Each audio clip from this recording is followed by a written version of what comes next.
অনেক অনেক কথা বলছে যে লাইফে প্লাস পায় নাই, ও ও মেডিকেলে চিন্তা করে সেকেন্ড টাইম দিবে, প্রথমবারই নাম্বার কেটে চান্স হয় নাই, সেকেন্ড টাইমে আরো মার্ক কাটবে, কেমনে চান্স হবে। কিন্তু প্রথম দিন মনে হয়েছিল যে এই মেডিকেল আমি কেনই, মেডিকেলই লাগবে কেন আমার, এটা তো আমার কপালে নাই, কেন আমি হীরা খাতায় শুয়ে লাখ টাকার স্বপ্ন দেখা একটা ব্যাপার, আমি আমি এটা কেন দেখবো। পাও নাই। তুমি জিএসসি তে কত পেয়েছো? 4.36। 36 এসএসসি তে 4.92। 92 না সরি 94। 94 এইচএসসি তে 92। 4.92 আর ফার্স্ট টাইম মেডিকেল অ্যাডমিশনে মিস। 68। মানে 1 2 3 4 চারটা ব্যর্থতা, বড় বড় মানে ব্যর্থতা। আমার মানে অনেকে বলতে পারে যে এটা লাকের কারণে আমি পেয়ে গেছি হয়তো, বা লাক তাদেরকে ফেভার করে যে যারা চেষ্টা পরিশ্রম করে। করে, যে পরিশ্রম করে 100%।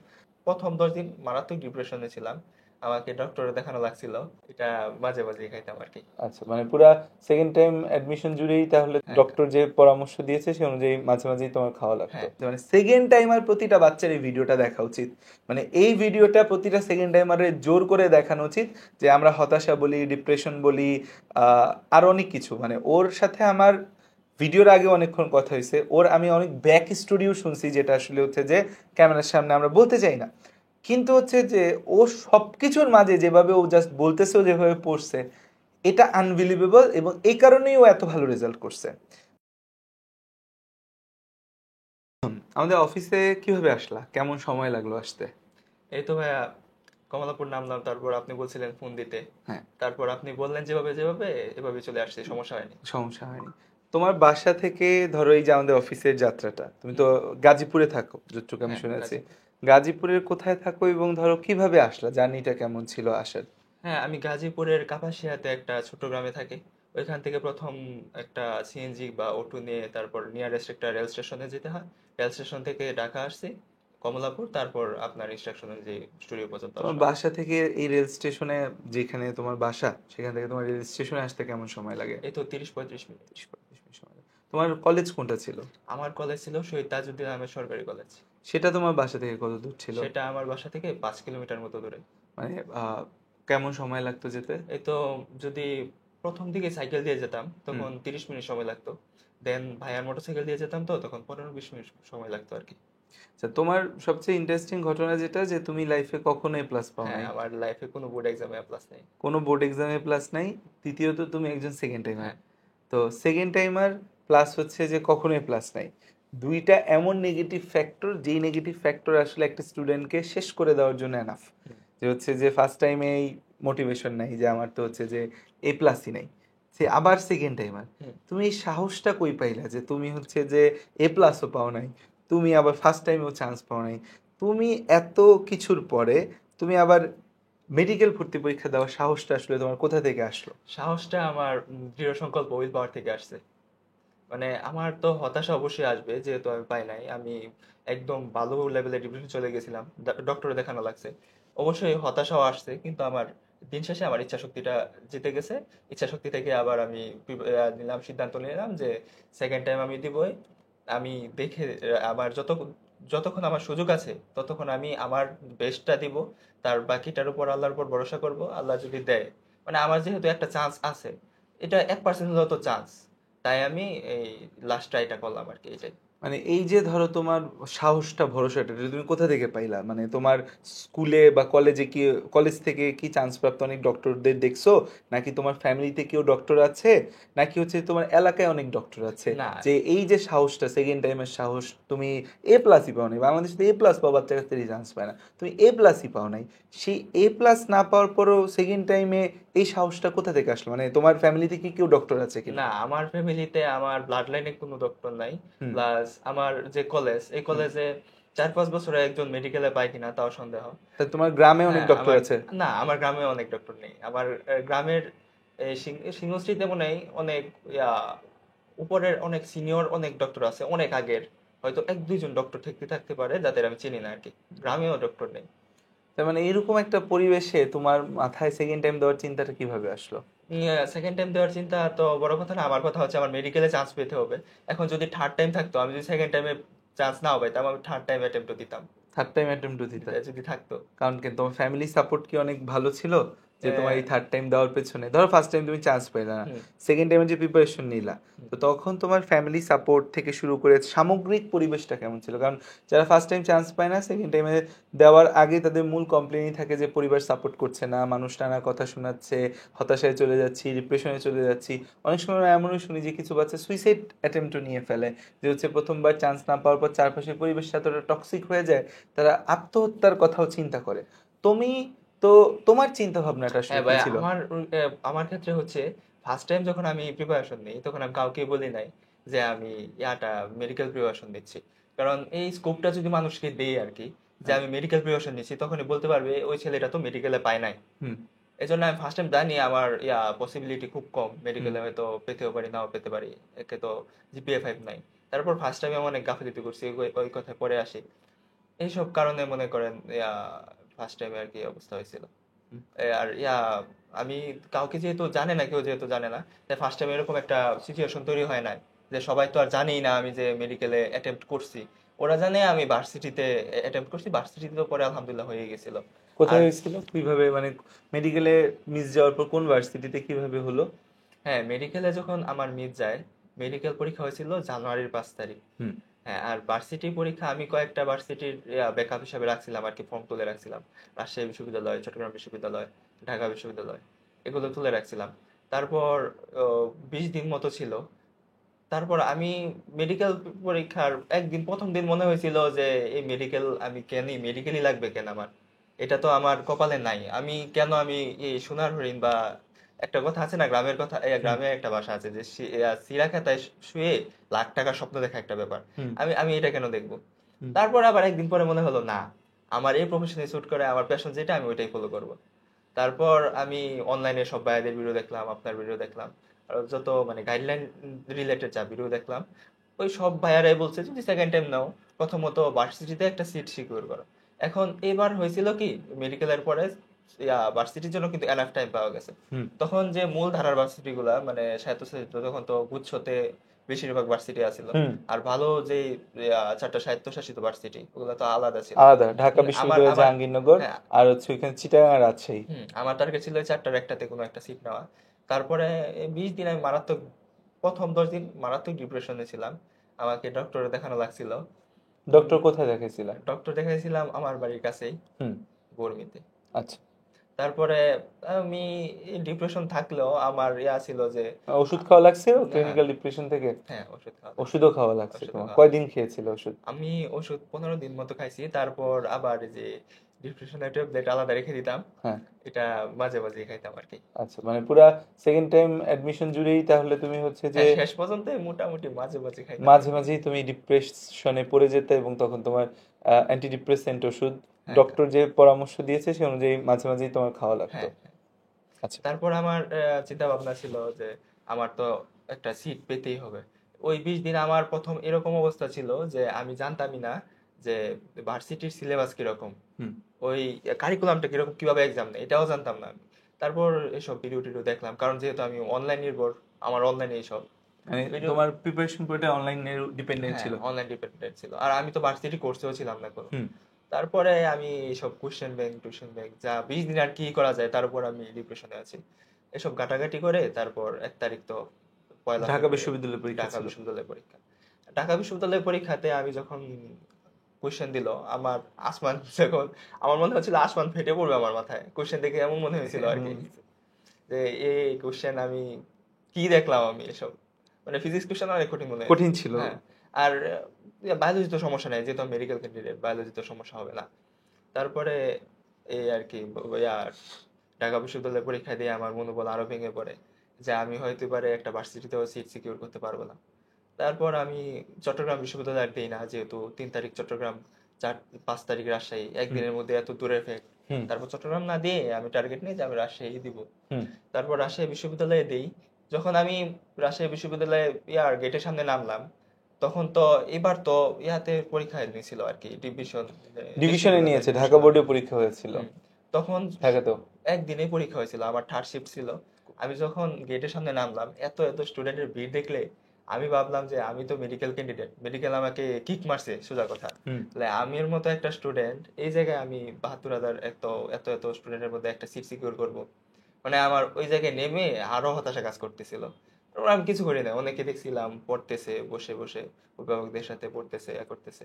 আমি আমার সাথে আমার মামাতো ভাই গেছিল, ওর সাথে বসে আমি লিটারালি রিল স্ক্রল করতেছিলাম। মানে আমার মানে ভালোই লাগছিল মাইন্ডটা আর কি। রিফ্রেশ করার চেষ্টা হুম, করতেছিলে তুমি, হ্যাঁ ডিপ্রেশন থেকে এসকেপ করার জন্য হ্যাঁ তুমি রিলস দেখতেছিলে। হ্যাঁ, এরকমই অবস্থা। তারপরে যখন হলে ইয়াতে গেলাম, প্রশ্ন পাইলাম, তারপর দেখে মনে হলো যে এগুলো তো পারি আমি। মানে হয়তো এটা আল্লাহর একটা ইশারা, কারণ আমি তো কোনো সময় ভার্সিটি প্রিপ নেই নাই, হুম, তারপরেও আমি কোশ্চেন গুলো পারতেছিলাম। পারতেছিলা। হ্যাঁ, কোশ্চেন গুলো পারতেছিলাম। তারপরে আমি মিরাকেল অনেকটা, যে 45 মিনিটে আমি প্রায় ম্যাক্সিমাম কোশ্চেন আনসার করে ফেলছি, আমার 15 মিনিট এখনো বাকি। আমি বলি টাইম যায় না কেন, এরকম একটা অবস্থা হয়েছিল আর কি। তারপরে এই আর কি, তারপর বের গণিত গণিত প্লাস বায়োলজি দাগাইছিলা না শুধু না না, বায়োলজি? আমি শুধু বায়োলজি শুধু দেখাইছি। বায়োলজি দাগাইছো। কারণ শেষ দিকে আমি 20 দিনে ম্যাথ তো লাস্ট 3 মাসে দেখা হয় নাই। হুম, হঠাৎ করে ম্যাথ ধরবো, তারপরে আমি তো কিছুই হবে না আর কি। ফিজিক্স কেমিস্ট্রি আর বায়োলজি এই হ্যাঁ, তিনটা ফিজিক্স দাগাইছো। কেমিস্ট্রি বায়োলজি দেখাইছিলাম আর কি। হুম, তারপর? তারপর আমার আশা ছিল যে আমি বুঝতে পারছি যে অন্তত শেষ দিকে হলেও তো একটা সিট পাবো। হুম, আর ভাইয়াদের কথা মতে সিট পেলে তো জার্নিটা, আমার সেকেন্ড সহজ জার্নি হবে। আরো স্মুথ হবে, যে আমার মাথায় একটা ছাতার মতো আর কি এটা। তারপরে আমি ভাবছিলাম যে হয়তো একটা সিট পাবো।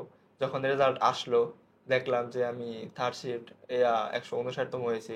অনেক ভালো লাগছে যে এখন আমি শুরু করব নতুন জার্নি। একটা নতুন একটা নতুন উদ্যমে শুরু ভরসা করতে পাইলা, পারবো, যে হ্যাঁ একটা ভরসা আশার পাইলাম। আলো পাইলা। ওই যে ছিঁড়া হ্যাঁ খাতায় যে ছিলা, ওইখানে তুমি দেখতে পাচ্ছ যে না সূর্যের হ্যাঁ, আলো আসতেছে তোমার আলো দিকে। দেখতে পাচ্ছি আর কি, পায়ের নিচে মাটি ফিরে পাইছি, এরকম একটা অবস্থা। আচ্ছা, হ্যাঁ, তারপর তারপর তো কোন সাবজেক্ট আসছিল? আমার ফার্মেসি আসছিল। Pharmacist। ভর্তি হয়েছিল রাজশাহী হ্যাঁ, বিশ্ববিদ্যালয়ে? ভর্তি হয়েছিলাম তো। ভর্তি হয়েছিল তো রাজশাহী বিশ্ববিদ্যালয়ে ভর্তি হওয়ার পর মনে হয় নাই যে যাক রাজশাহী তো হয়ে গেল, সেকেন্ড টাইম আর না দিই? না, এটা আমার কোনো সময় মনে হয় নাই। এটা আমার ফ্যামিলি থেকে বলছে, আমার অনেক কাছের মানুষ বলছে যে ভালো সাবজেক্ট পাইছিস, শুধু শুধু 1 বছর নষ্ট করিস না। তারপর আমি যখন শুনছি যে না আমি সেকেন্ড টাইম দিবই, অনেক অনেক কথা বলছে যে লাইফে প্লাস পায় নাই, ও ও মেডিকেলে চিন্তা করে সেকেন্ড টাইম দিবে, তারপরে আবার প্রথমবারই নাম্বার কেটে চান্স হয় নাই, সেকেন্ড টাইমে আরো মার্ক কাটবে, কেমনে চান্স হবে। প্রথমবার তোমার কত মার্ক কাটা গিয়েছিল? প্রথমবার 2.9 কাটা গিয়েছিল। 2.9 কাটা গেছে। আর প্রথমবার আমি ভাইয়া 68 পাইছিলাম। 68 পেয়েছো। হ্যাঁ, 68 পেয়ে তারপর 2.9 কেটে 65.1, ওয়ান মানে পেয়েছো। 6,600 প্লাস কত সিরিয়াল আসছিল। 6,600 প্লাস সিরিয়াল আসছে। তাইলে তোমার ফার্স্ট, তুমি যেটা বারবার বলতেছো তুমি এ প্লাস পাও নাই, তুমি জিএসসি তে কত পেয়েছো? 4.36। 36 36 36। 36 পাইছো জি জিএসসি তে? ভাই। আচ্ছা, এসএসসি তে? 4.92। 92। না সরি, 94। 94। এইচএসসি তে? 92। 4.92। 92। আর ফার্স্ট টাইম মেডিকেল অ্যাডমিশনে মিস। 68। মানে 1 মিস। 2 3 4 চারটা ব্যর্থতা, বড় বড় মানে ব্যর্থতা। আমার মানে অনেকে বলতে পারে যে এটা লাকের কারণে আমি পেয়ে গেছি হয়তো। ভাইয়া লাক তাদেরকে ফেভার করে যে যারা চেষ্টা পরিশ্রম করে। করে, যে পরিশ্রম করে 100%। তো এই যে একটা কার্ভ, ডাউনওয়ার্ড কার্ভ, যে জিএসসি তে খারাপ, এসএসসি তে একটু ভালো, এইচএসসি তো আবার খারাপ। আচ্ছা, তোমার এই যে জিএসসি এসএসসি এইচএসসি তিনটাতে এ প্লাস পাইলে না, কারণটা কি আসলে? তোমার গ্রামের পরিবেশ, বা যেহেতু তুমি অনেক দূরে ছিলা, গ্রামে পড়ালেখার পরিবেশ খারাপের জন্য পাওনি, নাকি তোমার পড়ালেখার মধ্যে কোনো গ্যাপ ছিল বলে তোমার মনে হয়? আমি স্পেশালি এসএসসি তো গ্রামার শহর ম্যাটার করে না, কারণ এসএসসি এর পড়ালেখা খুবই ইজি। ইজি। আর এই জেএসসি তে এটা আমার অ্যাক্সিডেন্ট বলা যায়, কারণ জেএসসি তো আমি এত খারাপ স্টুডেন্ট ছিলাম না যে হুম 4.36 পাই। হুম। তারপরে এটা অ্যাক্সিডেন্টের মতোই, আমার খারাপ আসছিল কোনগুলাতে, বাংলাদেশের বিশ্ব পরিচয় আছে না, সমাজ। বাংলাদেশের বিশ্ব পরিচয়, ইসলাম ও নৈতিক শিক্ষা, এগুলাতে খারাপ আসছিল, A-B এরকম আসছিল। এ মাইনাস চলে আসছে, বি চলে আসছে। A-B এরকম আসছে। তারপর এরকম রেজাল্ট ডাউন হয়েছিল আর কি।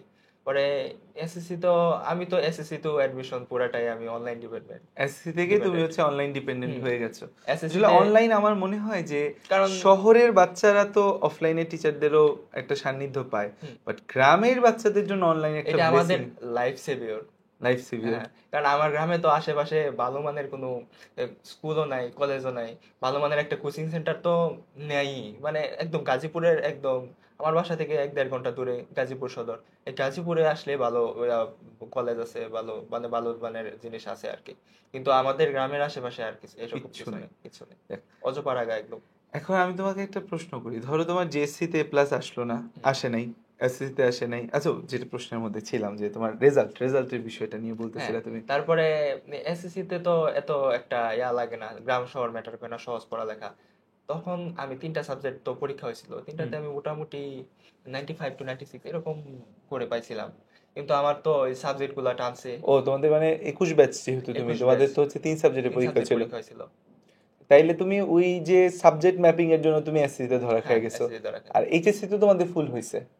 এসএসসি তে আমি হঠাৎ করে অনলাইন পরিবেশে আসছি, তো হ্যাঁ। ততটা বুঝেও উঠতে পারিনি, হুম আর অনেক দেরি হয়ে গেছিল। হুম আমি এসএসসি তে মোটামুটি কি কি ছিল আমার, মানে ধাক্কা, আমার কার্ভ সবসময় নিচের দিকেই ছিল। হুম আমার অ্যাডমিশন মানে একাডেমিক যত কার্ভ মানে গ্রাফটা কার্ভ আমার নিচের দিকেই। আমি কলেজে একদম পাক্কা ব্যাক বেঞ্চার ছিলাম। হুম মানে আমাকে সারা চিনতোই না, আমি কলেজে খুব কমই যেতাম, কারণ আমার কলেজে তো তেমন লেখাপড়া হয় না, স্যাররা তেমন চিনতোই না। পরীক্ষাগুলোতেও ফেল করতাম। আমি টেস্ট পরীক্ষায়ও হায়ার ম্যাথে আমি শূন্য পাইছিলাম। শূন্য? হ্যাঁ, শূন্য পাইছিলাম। মানে লেখো না ইচ্ছা করে না পারতা না? না, হায়ার ম্যাথ আমি একদমই পারতাম না, এরকম অবস্থা ছিল আর কি টেস্ট পরীক্ষাতে, টেস্ট এরকম পরীক্ষার অবস্থা। টাইম এই জন্য কি মেডিকেল নেওয়া নাকি, যে না ম্যাথ তো পারি না, মেডিকেল ছাড়া তো গতি নেই? না, আমি পরে 2 মাস পরে আবার এ প্লাস উঠাইছি হায়ার ম্যাথে। ম্যাথে প্লাস হ্যাঁ। উঠাইছো। তো তোমার রাজশাহী বিশ্ববিদ্যালয়ে চান্স পাওয়াটা তোমার জন্য একটা বুস্টিং ছিল, যেটা সেকেন্ড টাইমের পুরো হ্যাঁ, জার্নিতে মানে তোমাকে হেল্প আমার করছে। প্রথম আপ আর কি, মানে প্রথম সফলতা। আমার গ্রাফটার প্রথম উপরের দিকে ওই ওঠা। জিএসসি থেকে শুরু করে হচ্ছে যে প্রথম আমি না কোথাও একটা আমি সিট সিকিউর করলাম। আচ্ছা আমি তোমাকে একটা প্রশ্ন করি, হুম, তাহলে তোমার জিএসসি এসএসসি এইচএসসি 3টা এ প্লাস মিস, ফার্স্ট টাইমে চান্স মিস, যদি মাহমুদুল হাসানের হুম। যদি রাজশাহীতেও চান্স না হইতো, তাহলে কি মাহমুদ সেকেন্ড টাইম দেওয়ার সাহস করতো? হ্যাঁ, অবশ্যই করতো। অবশ্যই করতা। হ্যাঁ, যাক, তো হচ্ছে যে এটা আসলে ডিটারমিনেশন, এই যে ডক্টর হওয়ার ডিটারমিনেশনটা আসলে তুমি কোথা থেকে পাইলা, যেহেতু আমি ছোট থেকে অনেক অসুস্থ থাকতাম, হ্যাঁ প্রচুর অসুস্থ থাকতাম। আমি সারাদিন বাড়িতেই থাকা লাগতো, এই অসুস্থতা থাকার কারণে আমি তেমন বন্ধু বান্ধব হয় না। এই সব কারণে আমার ডাক্তারদের প্রতি একটা সফট কর্নার তৈরি হয়েছিল, যে এই প্রফেশনটা তো অনেক ভালো। মানুষের আল্লাহর পরে একটা মানুষ ডক্টরের ভরসা করে। তারপর আর কি একটা সফট কোর তৈরি হয়েছিল, আমার একটা কেমনে জানি একটা প্যাশন তৈরি হয়েছিল যে আমার এটাই হবে, মানে আমার জীবনে ডক্টরই হতে হবে। এবং এই প্যাশনটাই তোমাকে জিতাইছে, হ্যাঁ, এই প্যাশনটাই প্যাশনটাই আমাকে তোমাকে রেখেছে। জিতিয়েছে, সেকেন্ড টাইম জানিয়েছে। এবং আমার আমি ডিপ্রেশনে 2বার ডাক্তারের কাছে গেছিলাম, হুম একবার এই মেডিকেল অ্যাডমিশনের পরে, আবার রাজশাহী বিশ্ববিদ্যালয়ে চান্স পাওয়ার পরেও যাওয়া লাগছে। যখন গেছি তখন আমারে অনেক কিছু টেস্ট টেস্ট দিছে, হরমোনাল সমস্যা কিনা। তখন কোনো সমস্যা নেই, তখন জিজ্ঞেস করলো তুমি কোথায় পড়ো।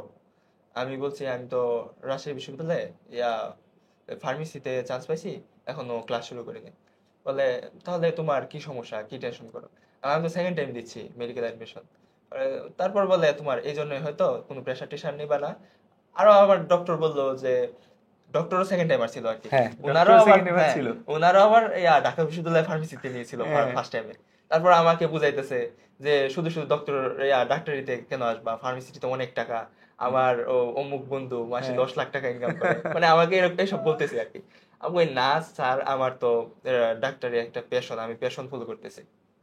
ডাক্তারি প্রফেশনটা এমনই, আসলে টাকা পয়সার কথা চিন্তা করলে, বিবেচনা করলে অনেকের কাছে এটা ক্রিঞ্জি মনে হতে পারে, কিন্তু অনেকের কাছে এটা অনেক কিছু। অনেক কিছু, মানে টাকা পয়সা ডক্টরি প্রফেশন একটা টাইমে আসে, আমরা কামাই, রোগী দেখি, চেম্বার করি, বাট ওইটা আসতে সময় লাগে। হ্যাঁ, মানে ডাক্তারি প্রফেশনে যদি কেউ টাকার কথা চিন্তা করে আসতেই পারবে না, মানে টাকার কথা বেশি চিন্তা করলে এই প্রফেশনে সে আসবেই না। অবশ্যই আসবে। আর টাকার কথা চিন্তা করলে সেই প্রফেশনে সার্ভাইভও করতে পারবে না। তার যে স্ট্রাগল করা লাগে, মানে এটা তো এই সবাই জানে। প্রফেশনটা আসলে, যে তোমার যে প্যাশনটা বললাম না ভেতরে, এই কোর প্যাশনটা থেকেই আসলে হ্যাঁ ভাই, এই আমি প্রফেশনে থাকে মানুষ। মেডিকেলের যে রিয়েল যে সত্যতাটা, এটা আপনার ভিডিও দেখে আমি জানছি। মানে আমি আগে থেকেই জানি যে কতটা স্ট্রাগল, আপনার ভিডিও দেখে আরো বোঝা গেছে যে একটা মেডিকেল স্টুডেন্টের মানে একটা ভালো একটা ডক্টর হতে হলে কি কিন্তু পরিমাণ ওই স্ট্রাগল করতে স্ট্রাগলটা হয়। জেনেও কিন্তু বেশিরভাগ বাচ্চা মেডিকেল প্রফেশনটা ছাড়ে না, তারা আসে। কারণ দুনিয়াতে আসলে কিছু কিছু কাজ তো মানুষকে প্যাশন নিয়ে করতে হবে। মেডিকেল প্রফেশন এমন একটা জায়গা যেখানে মানুষকে প্যাশন নিয়ে করতে হয়, নাইলে 18 ঘন্টা, যেমন আমার ইন্টার্নিতে আমার ডিউটি 18 ঘন্টা করে থাকতো, মাঝে মাঝে সপ্তাহে একটা বা দুইটা 18 ঘন্টা ডিউটি থাকতো। সো স্বাভাবিকভাবে কি কোনো মানুষের পক্ষে 18 ঘন্টা টানা কাজ করা সম্ভব? সম্ভব অবশ্যই না। না। এটা একটা প্যাশন, ভালোবাসা থেকে আসলে মানুষ এই কাজটা হচ্ছে করে। যেমন আরাফার ময়দানে গত বছর তো আল্লাহ আমাকে হজে নিছিল, তো আরাফা, মুজদালিফা, জামারা, মানে আরাফা থেকে মুজদালিফায় আসতে হয়, সেখান থেকে জামারায় শয়তানকে পাথর মারতে হয়। তো আমি হচ্ছে যে সেই জায়গাটায় প্রায় 24 ঘন্টা না ঘুমানো এবং প্রায় 15 কিলোর উপর হাঁটাহাঁটি করছি, আমি আমার ফ্যামিলি সবাই যারা হজে গেছি। সো ওখানে ওই কাজটাও কোনো প্যাশন ছাড়া আসলে হইতো না। না, এটা তো নরমালি কেউ সম্ভব নরমালি পারবে না। সো এই যে অ্যাবনর্মাল সবকিছু এটা ভালোবাসা প্যাশন থেকেই আসলে হয়, এখানে আল্লাহর প্রতি প্যাশন থেকে হইছে। মেডিকেল প্রফেশন আসলে আবেগী একটা প্রফেশন, এটা আমি সবসময় বলি। তো এই যে সেকেন্ড টাইম তোমার যে জার্নি, আমি তো হচ্ছে যখন তোমার মুখে প্রথম শুনছি যে তুমি A+ পাওনি, তুমি কখনো A+ পাওনি, তুমি সেকেন্ড টাইমার, তখন আমার চিন্তা ভাবনা ছিল যে মার্ক তো অনেক কাটা গেছে, তোমার র্যাঙ্কটা আমার তো খেয়াল নাই, এত স্টুডেন্টের মাঝে বাস্তবতা সবার র্যাঙ্ক খেয়াল থাকে না, আমরা তো দেখি নাই সবার র্যাঙ্ক। তো তোমার র্যাঙ্ক আমি ভাবছি হয়তো র্যাঙ্ক তোমার অনেক পেছনের দিকে হবে, শেষের দিকে কোনো মতে তুমি একটা মেডিকেলে চান্স পেয়েছো, কিন্তু তোমার র্যাঙ্কও তো আলহামদুলিল্লাহ ভালো, তোমার র্যাঙ্ক এসেছে মনে হয় 1614 র্যাঙ্ক এসেছে, এবং তুমি এখন চট্টগ্রাম মেডিকেলে চান্স মানে রাজশাহী থেকে চট্টগ্রামে শিফট হয়েছে, চট্টগ্রামে আছো, মানে এখন তুমি চট্টগ্রাম মেডিকেলের শিক্ষার্থী। সো তোমার মার্ক এবার কাটা গেছে হচ্ছে কত, 4.4, কিন্তু এটা তো তোমার সৌভাগ্য যে 4.4 কাটা গেছে, কারণ তোমার 8 কাটবে জেনেই তো শুরু করেছি, 8 কাটবে জেনেও তুমি হচ্ছে শুরু করার সাহস পাইছো, এবং পুরো জার্নিতে তোমার 8-এর জায়গায় 4.4 কাটলো, এবং তুমি হচ্ছে যে একটা বিভাগীয় মেডিকেল সিকিউর করতে পারলে। দ্যাট মিন্স তুমি অনেক ভালো রেজাল্ট করছো। 83 যদি তুমি 83.5 যদি নরমালি পেতে, তাহলে তোমার হয়তো র্যাঙ্ক হচ্ছে 800-700 এরকমের ঘরে বা 500-600 ঘরে আসতো র্যাঙ্ক। 83.5 যদি সেকেন্ড টাইমার না হতাম তাহলে স্যার সলিমুল্লাহতে চলে আসতো। আর যদি সেকেন্ড টাইমার হতাম, যদি আমার A+ থাকতো, তাহলে আমি প্রথমে ময়মনসিংহে পেতাম, তারপর যদি মাইগ্রেশন করতাম মুগদা চলে আসতে পারতাম। মানে এত ভালো রেজাল্ট সেকেন্ড টাইম হিসেবে, তুমি গ্রামে ছিলে, তোমার এসএসসি এইচএসসি তে A+ নাই, দ্যাট মিন্স তোমার একাডেমিকে তো এইচএসসি তে A+ নাই, মানে তোমার একাডেমিকে কিছু হইলেও গ্যাপ আছে, কিছু গ্যাপ ছিল, ফার্স্ট টাইমে হয় নাই। তো তোমার এই পুরো অ্যাডমিশন টাইমে তুমি কিভাবে নিজের পুরো প্রিপারেশনটাকে রিকভার করলে, বা তোমার প্রিপারেশন স্ট্র্যাটেজিটা আসলে কি ছিল, যে কারণে তুমি তো চান্স পেয়েছো এত ভালো একটা রেজাল্ট করেছো বলে তোমার মনে হয়? একদম ফার্স্ট টাইম থেকে শুরু করি। আর ফার্স্ট টাইমে কেন পাইনি এটা যদি বুঝি, তাহলে সেকেন্ড টাইমে কিভাবে পাইছি এটা বোঝা সহজ হবে আর কি। আচ্ছা, ফার্স্ট টাইমে না পাওয়ার আমার কয়েকটা কারণ আছে। মেইন একদম প্রথম রিজন হচ্ছে আমি জিকে একদম টোটালি পড়ি নাই। জিকে পড়ইনি, মানে জিকে ইংলিশ দুইটাই টোটালি পড়ি নাই। মানে এরকম একটা অবস্থা হয়েছিল, শেষ এক মাসে শেষ দিকে এসে দেখলাম যে এক অনলাইন ভাইয়া বলতেছে যে লিস্ট ইংলিশের লাস্ট ইয়ারের কোশ্চেন গুলা দেখে যা তোরা। আমি ওইটাও করি নাই, মানে আমি জিকে ইংলিশ টাইম পাইনি। ওই কথায় আসতেছি, এটা প্রথম কথা হচ্ছে আমি জিকে ইংলিশ একদম টোটালি গ্যাপ ছিল আর কি, ও পুরোপুরি গ্যাপ ছিল। আর সেকেন্ড হচ্ছে আমি দেরিতে শুরু করছি, এটাই হচ্ছে রিজন যে আমি জিকে পড়তে পারিনি, ফোকাস দিতে পারিনি। দেরিতে শুরু করতে বলতে এইচএসসি হ্যাঁ, এইচএসসি এর পর আমি শুরু করি নাই। এইচএসসি এর পর আমার একটা টোটাল ছিল যে আমি A+ পাবো কিনা, মানে একটা মনের মধ্যে ছিল আর কি। যদি আমি 4.83ও পেতাম, তারপরে আমি মেডিকেলের জন্য ট্রাই করতাম। তোমাদের বার তো অনেক জিপিএ কাটা যেত, মানে জিপিএ তো 200 মার্ক ছিল, এইজন্য তোমার কনসার্নটা বেশি ছিল। আমি ভাবছিলাম যে A+ তো আসবে না মনে হয়, এরকম একবার মনে হচ্ছিল আসবে, একবার মনে হচ্ছিল আসবে না। তারপর আমি এভাবে সময়টা যাচ্ছিল যে 4.83 না হলে যদি আমি শুধু প্রিপারেশন নেই কি হবে, আমি ভার্সিটিতে শিফট করবো হয়তো। অবশ্য আমি এইচএসসির আগেই কিন্তু আমি মেডিকেল কোর্সে আমি জয়েন হয়েছিলাম আর কি, যে আমি মেডিকেল প্রিপারেশনই নিব। তারপর আমার হলো যে 4.92 আসলো, কিন্তু ততদিনে তো আমার রেজাল্ট আসতে আসতে 1-1.5 মাস সময় চলে গেছে। 1-1.5 মাস তো অনেক সময়। 1-1.5 মাস সময় চলে যাওয়ার কারণে ওই যে আমার এইচএসসি তে A+ পাই নাই, কারণ আমার গ্যাপ ছিল। ওই গ্যাপ কভার করতে করতে ফিজিক্স কেমিস্ট্রি বায়োলজি, ওই গ্যাপ কভার করতে করতে আমি জিকে এটা পড়তে পারি নাই। আর থার্ড রিজন বলবো, আমি এক্সট্রা ইনফো পড়ি না। আমাদের সময় কিন্তু এক্সট্রা ইনফো ছিল বোটানিতে, তোমাদের সময় প্রশ্ন এক্সট্রা ইনফো থেকেই বেশি এসেছিল। এক্সট্রা ইনফো পড়ি না, এটা হচ্ছে আমার থার্ড রিজন। তো এই 3টা কারণ তুমি তো এখন ভিডিওতে বলতেছো, চান্স পেয়ে যাওয়ার পর তো অনেক কিছু বলা সহজ। এই 3টা কারণ কি তুমি ফার্স্ট টাইম চান্স না পাওয়ার পর অ্যানালাইসিস করেছিলে, নাকি এখন অ্যানালাইসিস করে বলছো? এটা ফার্স্ট টাইম চান্স পাওয়ার পরে আমি অ্যানালাইসিস করছি। চান্স না পাওয়ার পরে আমি ফার্স্ট টাইমে যে কারণে ব্যর্থ হয়েছি, ওই কারণ আমি যেন আবার রিপিট না করি। এটা সবচেয়ে বড় জিনিস, যেটা আমি কালকে লাইভ হচ্ছিল যে বুট ক্যাম্প, দেখছো মনে হয়, বুট ক্যাম্প চালু করেছি, সেখানে আমি ওদেরকে বলতেছিলাম যে সফলতা এবং ব্যর্থতার মাঝে একটা দেয়াল আছে, সেই দেয়ালটাই হচ্ছে নিজেকে না জানা। নিজেকে যখন তুমি জেনে যাবে তখন তোমার সফলতা আসবে। আচ্ছা, এখন তোমার সেকেন্ড টাইমের জার্নিটা কেমন ছিল, কিভাবে তুমি প্রিপারেশন নিলা, আর কিভাবে তুমি এত ভালো রেজাল্ট ক্র্যাক করলা? হ্যাঁ, তারপরে আমি ভার্সিটির পরে থেকে বলি। হ্যাঁ। আচ্ছা, ভার্সিটিতে চান্স পাওয়ার ১-২ মাস মানে আমি মানে এত বেশি একটা পড়াকো না, কারণ আমার একাডেমিক যে সিচুয়েশন দেখেই তো বোঝা যায় আমি কিরকম পড়াকো আর কি। এত বেশি পড়ালেখা আমার মানে কেমন জানি একটা ভাল লাগে না। হ্যাঁ, ভাল লাগে না। মানে পরে চান্স পাইছি ১-২ মাস, তখন আর ডিপ্রেশন ছিল না। ১-২ মাস প্রচুর করছি আর কি। পড়ালেখা করি নাই টোটালি। ঘোরাঘুরি হ্যাঁ, করছো, ঘোরাঘুরি করছি। ক্রিকেট খেলছো। তারপরে আমার যখন মনে করলাম যে আমার তো টাইম চলে যাচ্ছে, হুম। প্রথমবারের মতো আবার ভুল করতেছি আমি, হুম। এখনই সময় শুরু করতে হবে। হুম। তারপর যখন শুরু করতেছি, প্রথম দিকে তো আর পড়ালেখা ভালো লাগে না, কেমনে শুরু করব? গ্যাপ পড়ে গেছে গ্যাপ যেহেতু। পড়ে গেছে আমার পড়ালেখা থেকে, মোটামুটি মনটা উঠে গেছে আর কি। কেমনে শুরু করব, কেমনে শুরু করব, অনেকেরই কিন্তু এরকম হয় যে পড়ালেখা অনেকে না করলে কেমনে শুরু করব। তারপর আমি একটা স্ট্র্যাটেজি খাটাইলাম যে আমি একটা টার্গেট নিব যে কালকে আমি 3 ঘন্টা পড়বো। হ্যাঁ। 3 ঘন্টা পড়লে তারপর আমি 3 ঘন্টা যখন পড়তে পারতাম তখন একটা আসতো, মানে কনফিডেন্স আসতো যে আমি টার্গেটটা পুরো করছি। যদিও এটা ছোট টার্গেট, আমি যদি প্রথম দিনেই যদি 8 ঘন্টা টার্গেট নেই, কারণ এটা তো পসিবল না, তারপর 8 ঘন্টা পড়তেও পারলাম না, তারপর আমার হতাশা আসবে যে আমি 8 ঘন্টা টার্গেট নিছি, আমি পড়তে পারি না, আমার দ্বারা কিছু হবে না। এজন্য আমি স্ট্র্যাটেজি খাটাইছিলাম যে আমি আস্তে আস্তে শুরু করব, আস্তে আস্তে শুরু করলে আলটিমেটলি তো শুরু করাতে হচ্ছে, না হলে 15-20 দিন সময় নিই। এভাবে আমার 10-15 দিনে আমার রেগুলারিটি চলে আসে আর কি। আমার আমার পড়ালেখার স্ট্র্যাটেজি হচ্ছে আমি পোমোডোরো মেথড ফলো করি আর কি। পোমোডোরোটা ফলো করছো? হ্যাঁ, পোমোডোরো মেথডে পড়লে কি হয়, এই হয় না, ড্রেন আউট হয় না, অনেক দীর্ঘ সময় ছাড়া, ক্লান্তি ছাড়া লেখাপড়া করা যায়। আমি এরকম করতাম, স্টপ ওয়াচ রেখে প্রথম তো বেশিক্ষণ কনসেন্ট্রেশন ধরে রাখা যায় না, 30 মিনিট করে পরে 5 মিনিট ব্রেক দিতাম, এভাবে পড়তাম আর কি। তারপর যখন আস্তে আস্তে অ্যাটেনশন স্প্যান বাড়তে থাকলো, আমি এই 30 মিনিটটাকে 1 ঘন্টাতে নিয়ে গেলাম, যে 1 ঘন্টা পরে 5 মিনিট একটা ব্রেক দিলাম, এভাবে এভাবে পড়তাম আর কি। এভাবে আমার সারাদিন মোটামুটি এনার্জিও থাকতো পড়ালেখার, একদম সমান তালে পড়তে পারতাম, মানে ইয়া 1 ঘন্টা পড়তে কতক্ষণ ব্রেক নিতে? 1 ঘন্টা পড়তে আমি 10 মিনিট ব্রেক নিতাম। 1 ঘন্টা পর 10 মিনিট ব্রেক নিতে, আবার 1 ঘন্টা হ্যাঁ। পড়তে। তোমার কত ঘন্টা পড়া হতো ডেইলি? আমি খুব বেশি পড়তাম না, আমি ডেইলি প্রথম দিকে 6-7 ঘন্টা পড়তাম, আর শেষ দিকে 8-9 ঘন্টার মতো পড়তাম। 8-9 ঘন্টা মানে করে পড়তে? আমি 8-9 ঘন্টা পড়তাম বলতে, অনেকে বসে থাকা হতো টেবিলে অনেক, ওইগুলা যদি ধরি তাহলে তো 10-12 ঘন্টা হবেই। আমি ধরি একদম একদম স্ট্রেট টাইম, আমি সলিড। হ্যাঁ, সলিড টাইম। এই যে পোমোডোরোর যে আমি 30 মিনিট করে ধরতেছি বা 1 ঘন্টা করে ধরতেছি, ওইটা হচ্ছে আসল টাইম। আর আমি যে বসেছিলাম, ব্রেক নিছি, এই সব কিছু আমি ধরি না আর কি। এভাবে 8 ঘন্টা। তুমি সেকেন্ড টাইমে পড়াশোনাতে বেশি ফোকাস দিছো? ধরো আমাদের তো কয়েকটা আছে, একটা হচ্ছে ক্লাস দেখা, হ্যাঁ। একটা হচ্ছে বই পড়া, হ্যাঁ। একটা হচ্ছে এক্সাম দেওয়া, হ্যাঁ। একটা হচ্ছে যে বাসায় বসে হচ্ছে যে বিভিন্ন প্রশ্ন ব্যাংক সলভ করা। হুম। 4টা কাজ আমরা প্রিপারেশন স্পেনে করি। তুমি কোনটাতে বেশি ফোকাস দিয়েছো সেকেন্ড আমি টাইমে? ফোকাস দিছি হচ্ছে আমার গ্যাপ কভারে। হ্যাঁ। এটা হচ্ছে প্রথম ফোকাস, যে আমার আগে গ্যাপটা ঠিক করতে হবে। গ্যাপ খুঁজে বের করলে হ্যাঁ, কিভাবে? গ্যাপ খুঁজে বের করছি, ওই যে আমি তো ফার্স্ট টাইমে অলরেডি একবার ধরা খাইছি, তখন আমি কি কি কারণে ধরা খাইছি এটা তো আমি অ্যানালাইসিস প্রথমেই করে রাখছি, যে Very good. এই এই জায়গায় তো আমার সমস্যা আছে, এগুলো তো আগে শেষ করতে হবে। এটা হচ্ছে আমার প্রথম স্ট্র্যাটেজি ছিল।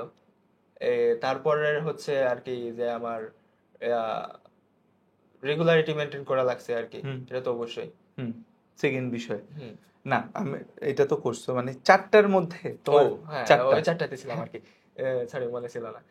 আমার প্রথম হচ্ছে গ্যাপ ক্লিয়ার। হ্যাঁ। হ্যাঁ, তারপর আমি বেশি ফোকাস দিয়েছি হয়েছে আমি ক্লাস করি নাই তেমন। হ্যাঁ। সেকেন্ড টাইম আমি শুধু ক্লাস করছি কি, ওই যে আমি ইংরেজি তো আমি ফার্স্ট টাইমে পড়ি নাই, ইংরেজিটা পড়ছি, ক্লাস করছি, ইংরেজিটা ক্লাস করছি।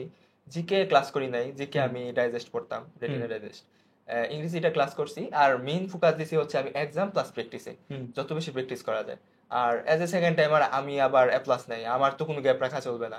আমি ভাইয়াদের কথা মতে আবার এক্সট্রা ইনফো পড়তাম একটা চ্যাপ্টারের। আমি একটা চ্যাপ্টার কিভাবে পড়তাম, প্রথম এটা অবশ্য ভাই আপনারাই বলে দিয়েছেন, আপনাদের গাইডলাইন ভিডিওগুলা ফলো করতাম আর কি। প্রথম পড়তাম হচ্ছে আমি ক্লাস তো করি নাই, প্রথম শুরু করতাম হচ্ছে আমি কোশ্চেন ব্যাংক দিয়ে, বিগত বছর কোশ্চেন ব্যাংক দেখতাম। দেখার পর আমি এই মেইন বই যেটা একটা, মনে করেন আবুল হাসান স্যারের বোটানি বই, একটা চ্যাপ্টার ধরলাম, ধরেন উদ্ভিদ সারি তত্ত্ব, এটা আমি পুরাটা প্রত্যেকটা লাইন পড়তাম আমি আবার। কারণ প্রত্যেক লাইন পড়ার কারণে আমি এক্সামের সময় আমি দেখতাম যে সব পারতেছি আমি, কারণ এই লাইনের বাইরে তো আর কিছু আসে না। আমি প্রথম প্রত্যেকটা লাইন পড়তাম, তারপর দাগানো লাইনগুলা বেশি গুরুত্ব সহকারে একটা মুখস্থর মতো করে ফেলতাম। হ্যাঁ, তারপরে করতাম কি, এক্সট্রা ইনফো আছে না, এক্সট্রা ইনফো বোটানি পড়তাম আজিপুর স্যার, আজিবুর স্যারের যে দাগানো লাইনগুলা, এই দাগানো লাইনগুলা পড়তাম। পড়ার পরে একটা প্র্যাকটিস বুক খুলে যত বেশি কোশ্চেন প্র্যাকটিস করা যায় প্র্যাকটিস করতাম। করার পরে সবার লাস্টে আমি একটা এক্সাম দিতাম। এক্সাম দিয়ে আবার যে এক্সামে যে ভুলগুলো হয়েছে, এই ভুলগুলো কেন হয়েছে, এই ভুলগুলো অ্যানালাইসিস করে আবার ঠিক করতাম। মানে এটারে বলে হচ্ছে একদম প্রিপারেশনের পারফেক্ট স্ট্র্যাটেজি। মানে আমরা যে পারফেকশন অনুযায়ী তোমাদেরকে গাইডলাইন দিই, সেই গাইডলাইন অনুযায়ী আসলে বেশিরভাগ স্টুডেন্টই সেটা এক্সিকিউট করে না। ওর এক্সিকিউশনটা ছিল একদম পারফেক্ট এক্সিকিউশন। মানে আমরা যেভাবে গাইডলাইন দিছি ও হচ্ছে, বা আমরা না, মানে অনলাইনে সবার গাইডলাইনই দেখো মোরললেস সেম টাইপের কথাই তো বলে, কেউ তার আসমান থেকে নতুন কিছু আবিষ্কার করে বলে না। একটা স্টুডেন্টের আদর্শ প্রিপারেশন যেমন হওয়া উচিত, এই ছেলেটা কিন্তু সেম আদর্শ প্রিপারেশন নিয়েছে। মানে সেকেন্ড টাইমার প্রতিটা বাচ্চার এই ভিডিওটা দেখা উচিত। মানে এই ভিডিওটা প্রতিটা সেকেন্ড টাইমারের জোর করে দেখানো উচিত যে আমরা হতাশা বলি, ডিপ্রেশন বলি, আর অনেক কিছু। মানে ওর সাথে আমার ভিডিওর আগে অনেকক্ষণ কথা হয়েছে, ওর আমি অনেক ব্যাক স্টুডিও শুনছি, যেটা আসলে হচ্ছে যে ক্যামেরার সামনে আমরা বলতে চাই না, কিন্তু হচ্ছে যে ও সব কিছুর মাঝে যেভাবে ও জাস্ট বলতেছে, ও যেভাবে পড়ছে, এটা আনবিলিভেবল। এবং এই কারণেই ও এত ভালো রেজাল্ট করছে। মানে আমরা তো ছোটখাটো বিষয়ে হতাশ হয়ে যাই, এই ছেলেটা A+ পায় নাই লাইফে কখনো। মানে একটা যে সফলতার হইছি সেই কোনো সিম্বল এই পোলার কাছে নাই। সবাই এত A+ পাইছে, এই ছেলের কাছে সেই A+টাও নাই। ফার্স্ট টাইম মেডিকেলে চান্স নাই, রাজশাহী বিশ্ববিদ্যালয়ে প্রথম চান্স হয়েছে, সেকেন্ড টাইমে গিয়ে সে নিয়ার পারফেক্ট প্রিপারেশন এক্সিকিউশন করে 83.5 মার্ক হচ্ছে যে গ্যাদার করছে। এবং কথাগুলো শুনে দেখো যে প্রতিটা স্টেপ যেভাবে আসলে যাওয়া উচিত স্টুডেন্টের, সেইভাবেই সে হচ্ছে যে গিয়েছে। এই কারণে কিন্তু এত ভালো রেজাল্ট এসেছে। নাহলে কিন্তু ভালো রেজাল্ট করা এত সহজ না। এবং এই যে একাডেমিক এক্সিলেন্স এর কিছুটা স্বল্পতা ছিল, তারপরও সে কিন্তু পুরো জিনিসটা ওভারকাম করতে পারছে। এটা হচ্ছে স্মার্ট এক্সিকিউশন। এই স্মার্ট এক্সিকিউশন আমরা সেকেন্ড টাইমাররা, ফার্স্ট টাইমাররা তো করতে পারি খুব কম, সেকেন্ড টাইমাররা স্মার্ট এক্সিকিউশনের দিকে আমরা যেতে পারি না। স্মার্ট এক্সিকিউশনের অভাবেই কিন্তু হচ্ছে যে বেশিরভাগ স্টুডেন্ট ফেল করে, এক্সামের মধ্যে ভালো করে না। যেটা আলহামদুলিল্লাহ আল্লাহ তাআলা ওকে ওই বুঝটা দিয়েছে যে ও যেভাবে টেকনিকগুলো বলতেছে, এগুলো অনেক বয়স্ক হইলে মানুষ বোঝে, যেটা ও দেখে দেখে দেখে দেখে জিনিসগুলো শিখতে পারছে, শিখে বিষয়গুলোকে ও এক্সিকিউট করছে একদম পারফেক্ট। মানে আমি ওর কথা শুনলে আমার মনে হচ্ছে একদম নেয়ার পারফেক্ট যে আমরা হচ্ছে যে প্ল্যানিং দিই, সেই নেয়ার পারফেক্ট প্ল্যানিং ছেলেটা এক্সিকিউশন করে আসছে প্রতিটা সেকেন্ড টাইমে। এই ভিডিওটা দরকার হলে 2-3 বার দেখো, দেখে নিজের হতাশা, ডিপ্রেশন সবকিছু দূর করো। দূর করে হচ্ছে যে তুমি চিন্তা করো যে না, এই ও যদি পারে, মাহমুদ যদি পারে, তুমিও কিন্তু পারবা। তোমার না পারার কিন্তু কোনো কারণই নাই। তো মানে আমি স্মার্টলি হার্ডওয়ার্ক একটা কথা আছে, হ্যাঁ, শুধু হার্ডওয়ার্ক করলে তো হবে না, গাদার মতো খাটলে তো হবে না, স্মার্টলি হার্ডওয়ার্ক করতে হবে। এবং স্মার্টলি হার্ডওয়ার্ক করার কারণেই আসলে হচ্ছে সফলতাটা আসে। এই যে ধরো তোমার প্রিপারেশন বুঝলাম সবকিছু ঠিকঠাক মতো নিছো, নিয়ার পারফেক্ট প্রিপারেশন নেওয়ার পরও আসলে অনেক সময় ভাগ্য আসলে মানুষের সাহায্য করে না। তো তুমি প্রিপারেশনটা ধরো, আমি একটু বিস্তারিত জানতে চাই যে ধরো তুমি শুরু করছো কবে, তুমি প্রথমবার সিলেবাসটা শেষ করছো কবে, এরপর তুমি হচ্ছে যে সেকেন্ড টাইম সিলেবাস রিভিশন প্রতিটা ফেজ তুমি কিভাবে পার করছো? আমি তো এক্স্যাক্টলি মাস বলতে পারবো না যে কোন মাসে আমি কত কিরকম হয়েছে। আমি একদম শেষ থেকে বলতে পারবো যে এক্সামের এত মাস আগে আমি এটা করছি। আচ্ছা, এক্সামের 3-4 মাস আগে আমার একদম গ্যাপটা ক্লিয়ার হয়ে মোটামুটি একদম পারফেক্ট একটা ইয়াতে আসে আর কি। 3 মাস আগে আর কি। অবশ্য তখন আমার জিকে গ্যাপ ছিল, ইংলিশ না, জিকে গ্যাপ ছিল।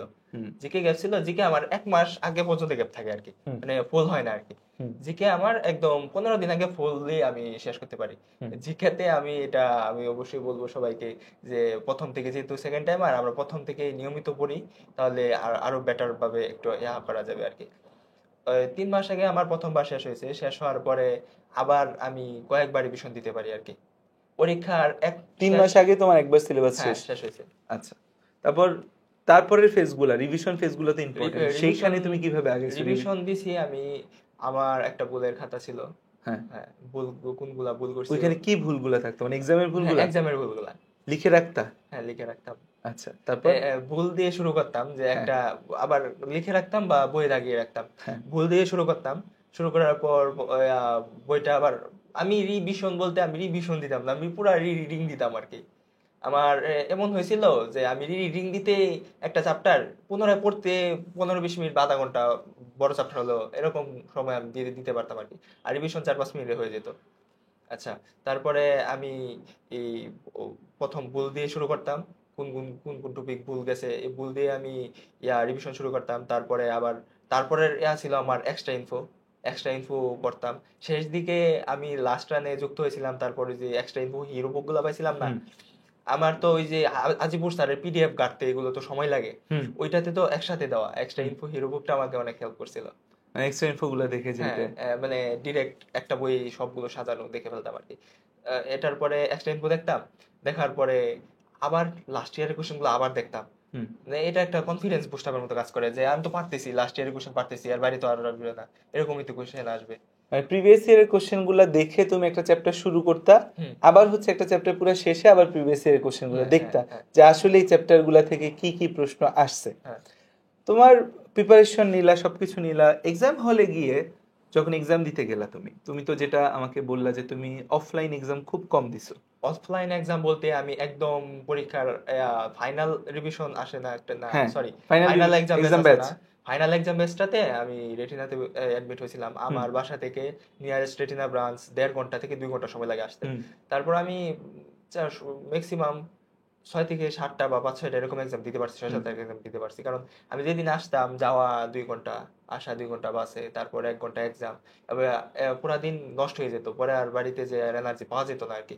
এভাবে দিন নষ্ট হয়ে যেত, এই জন্য আমি অনলাইনেই ফোকাস দিতাম আর কি। আপনাদের লাস্ট রানের এক্সাম গুলা এক্সাম তো টপ নচ বলতে গেলে।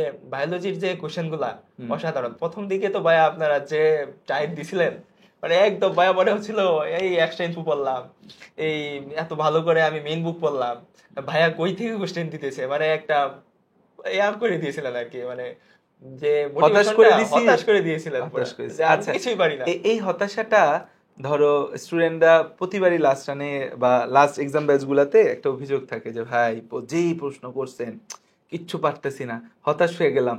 তো এই হতাশাটা কি পজিটিভ দিকে তোমাকে ঘুরিয়েছে? কারণ আরো একজন সেকেন্ড টাইমার সেম কথা বলেছে, মেয়েটা মানে সোরাত দিতে চান্স পেয়েছে।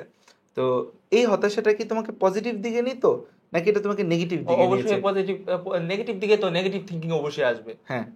আর পজিটিভ দিকে আমি নিতাম আর কি। কিভাবে নিতাম, যেহেতু ভাইয়া এই কোশ্চেন গুলো করছে, পারা কোশ্চেন গুলো তো অবশ্যই পারবো, পারা কোশ্চেন গুলো করলে পারবো, তে তো আমার কোনো লাভ হচ্ছে না আলটিমেটলি। যদি না পারা কোশ্চেন গুলো করে, তাহলে আমি ওইগুলো তো আবার আবার এক্সট্রা ইনফোতে একটু জোর দিতাম। আর কোন প্রশ্নগুলো অনেকগুলো দেখা যেত যে আমি পড়ছি ঠিকই, এরকম কোশ্চেন দিতেন, যেমন ধাপের ভিতর থেকে একটা কোশ্চেন দিতেন। ইয়াতে ইয়াতে এমন হয়েছিল উদ্ভিদ সারিতত্ত্বতে, একটা ওই যে সাইকেলের ক্রেবস চক্রের ভিতরে একটা কোশ্চেন দিয়েছেন, কিন্তু পারছি না, কিন্তু ওইটা আমি কয়েকবার পড়ছি। এরকম না পারা একটা ভালো, কারণ এই না পারা ক্লিয়ার করা যায়। এটা হচ্ছে আমার অ্যাডমিশন এক্সপেরিয়েন্স থেকে আমি এই টাইপের প্রশ্ন করি। আমার অ্যাডমিশন এক্সপেরিয়েন্স, আমি একদম ফাইনাল মক টেস্ট যখন দিতে গেছি, তখন আমি তো ভাবছি আমি খুব বড় কুতুব, আমি তো একবার দুইবার প্রিপারেশন নিছি, আমি তো সব পারি।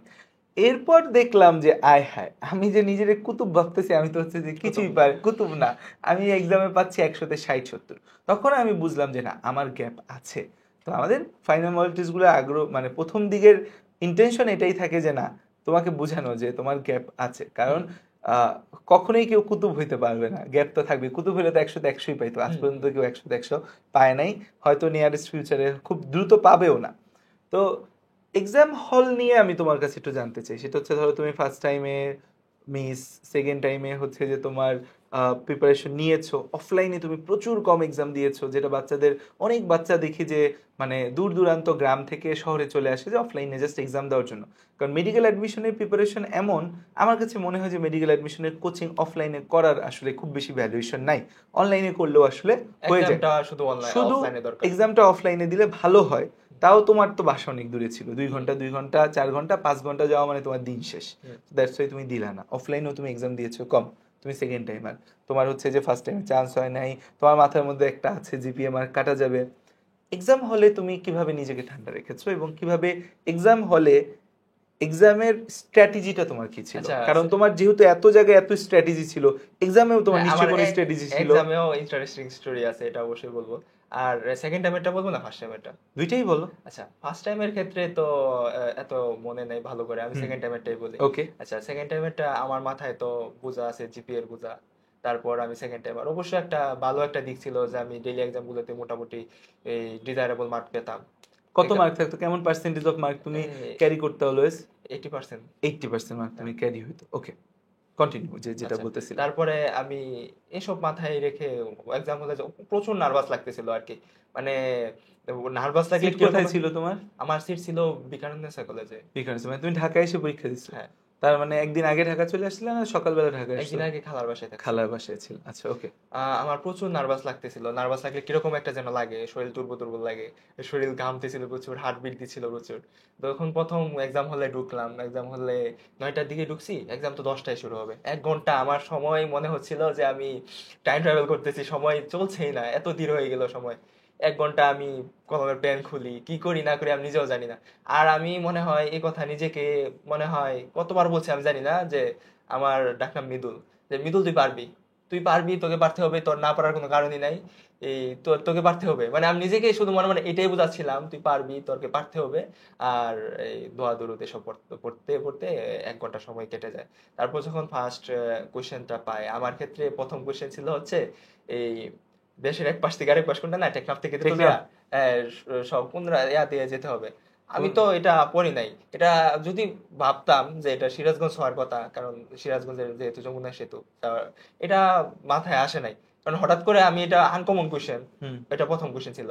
সেকেন্ড কোশ্চেন ছিল হচ্ছে একটা সিনোনিম এন্টোনিম, যেটা আমি সিনোনিম এন্টোনিম তেমন গুরুত্ব দিয়ে পড়িনি, কারণ এটাতে এত টাইম দেওয়ার দরকার নেই, 1-2টা কোশ্চেনই তো আসবে, আমি অন্যগুলাতে পারফেকশন আনি, আমি গ্রামারে বেশি পারফেকশন আনছিলাম, যেটা আমার কাজে দিয়েছি এবারে, কিন্তু গ্রামার থেকে বেশি কোশ্চেন আসছিল, এটা আমার কাজে দিয়েছে।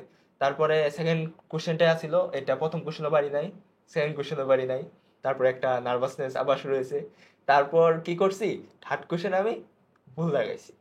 আচ্ছা, মানে ভুল জায়গায় সেটা কি তুমি বুঝতে পারছো পরীক্ষা হলে? হ্যাঁ, আমি নগদ বুঝতে পারছি আমি ভুল লাগাইছি। তারপর আমার কান দিয়ে মনে হচ্ছিল ধোঁয়া বের হচ্ছে, আমার সব অন্ধকার হয়ে গেছে, মানে এরকম হয়েছে আর কি। মানে পরে যে আমি এক্সাম পরেরটাতে যাব, আমার লিটারালি হাত কাঁপতেছিল, এরকম অবস্থা হয়েছিল আমার। এরকম যদি ইয়াতে হইতো অফলাইনে বা অনলাইনে অনেক সময় দেখা যেত যে ভুল চাপ লেগে গেছে, তারপর পুরা সময় রিগ্রেট হতো, আমি একটা ভুল করে ফেলছি, তারপরে ওই দিন এক্সাম খারাপ হতো, 80% মার্ক ক্যারি করতে পারতাম না, বা ওই দিনের এক্সামটা ব্লান্ডার হয়ে যেত।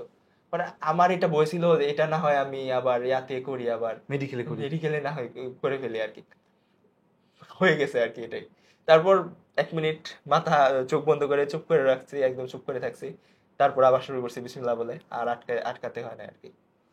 মানে মানে এটা বলা যায় যে আল্লাহ হেল্প করছে, কারণ আল্লাহ যদি হেল্প না করতো, কারণ আমার তো আগে এক্সপিরিয়েন্স আছে, আমি তো ভুল করছি, ভুল করে ওই দিন আমার এক্সাম বাদ হয়ে গেছে, লিটারালি এরকম হয়েছে, ওই দিনের একদম ব্লান্ডার করে ফেলছি। কিন্তু ওই দিন আর মানে এক্সাম সেন্টার এরকম হয় নাই।